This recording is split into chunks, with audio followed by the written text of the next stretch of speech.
Hello everyone, welcome to AP Sources Simplified. Today we are finishing up our causation series for the AP exam review by looking at the causes of the stock market crash and Great Depression.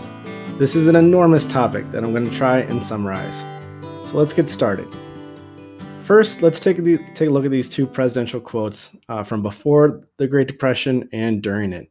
First, we have President Hoover in 1928 saying, "We in America are nearer to the final triumph over poverty than ever before in the history of any land. The poorhouse is vanishing among us." And then just a short 5 years later, we have President Roosevelt. "A host of unemployed citizens face the grim problem of existence, and an equally great number toil with little return. Only a foolish optimist can deny the dark realities of the moment." So completely different viewpoints here from different points in time. With Hoover saying, hey, we might completely get rid of poverty, and Franklin Roosevelt saying, it is just difficult for anyone to survive right now. So first, let's kind of break these into different causes. Let's take a look at the consumer causes. This starts out with massive buildup of inventories of goods that occur towards the end of the 1920s. Consumer items like radios and toasters were not flying off the shelves like they had been earlier in the decade. Many of the people who could afford one of those hot consumer items already had one, but the factories kept producing more and more, so the warehouses began to become backed up with these goods, which is not good for everyone on the supply chain, from the storefront selling the items, the warehouse storing the items, and the company making the items. Next, and somewhat related, is the economy stopped diversifying. Earlier in the decade, many new consumer goods hit the market, and there was a construction boom. But by the end of the decade, few new goods or upgrades were coming out, so sales were dropping. Another reason is income inequality, a phase we hear a lot about today. By the end of the 1920s, income inequality had reached very high levels. Many people were still farmers, and they saw their income decline significantly over the period.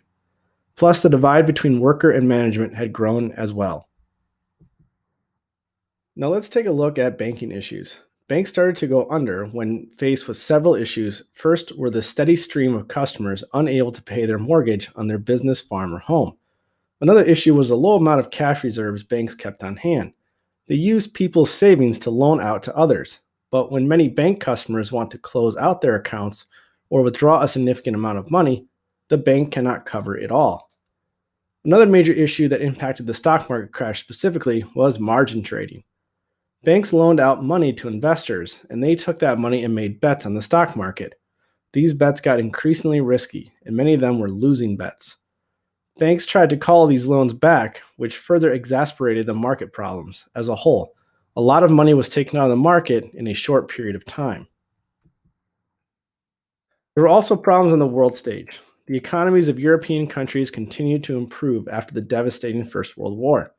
This improvement led to a decrease in demand for American products. Some of these economies were struggling to improve, principally Germany, which was mired in economic turmoil, as it had reparations to pay off and hyperinflation. American banks were wrapped up in this as well, as they had loaned money to both Great Britain, France, as well as Germany. Many of these loans could not be repaid. A high protective tariff was passed in 1922. That also did not encourage world trade. In addition, after the Great Depression started, Congress passed the famous Hawley-Smoot tariff, which increased taxes on imports and further seized up world trade. Business leaders attempted to calm the public, and in previous economic panics, J.P. Morgan had played an integral role in stabilizing the market. However, this time, even his intervention could not help the downward slide. Let's take a quick look at some data points.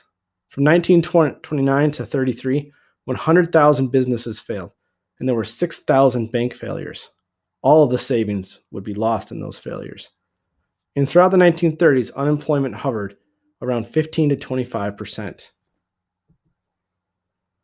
Now let's take a look at President Hoover. Now, to be fair, I'm actually a Hoover apologist, but here are some of the things that he gets criticized for. The first thing being is that he rejected direct relief.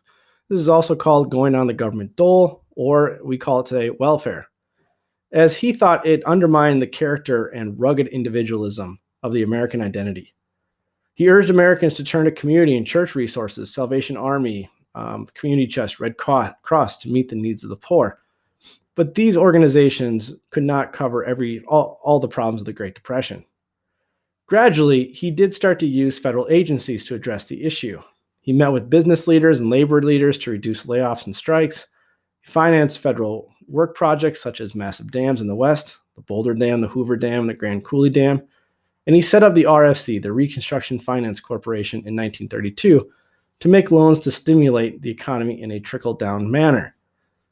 He's mostly criticized because he did not do enough and he waited too long. If you notice, that last one was in 1932, which is the same year that he was running for re-election. Hoover also refused to accept any responsibility for the economic downturn. He says, quote, "No president must ever admit he has been wrong." That quote doesn't age well. And he was booed and jeered when he made his few campaign appearances outside of Washington. His slogan was, "The worst is past, prosperity is just around the corner." He accused FDR of seeking the destruction of capitalism. Hooverville's homeless camps were homeless camps that were set up around the country outside major cities, and they named him after President Hoover. There was also the famous Bonus Army, the Bonus March, where World War I veterans were asking for some government benefits early. Hoover believed in rugged individualism, which is also a primary source that he wrote in 1928. And so he felt that it would be wrong for the government to intervene too much, and he kind of felt the economy would eventually turn around. On the other hand, Franklin Roosevelt preached a brand of cautious liberalism. He rejected Hoover's conservatism, and also he rejected the radical approaches of socialists and communists. What Franklin Roosevelt was offering was a new deal for the forgotten man and promised a balanced budget along with economic reforms.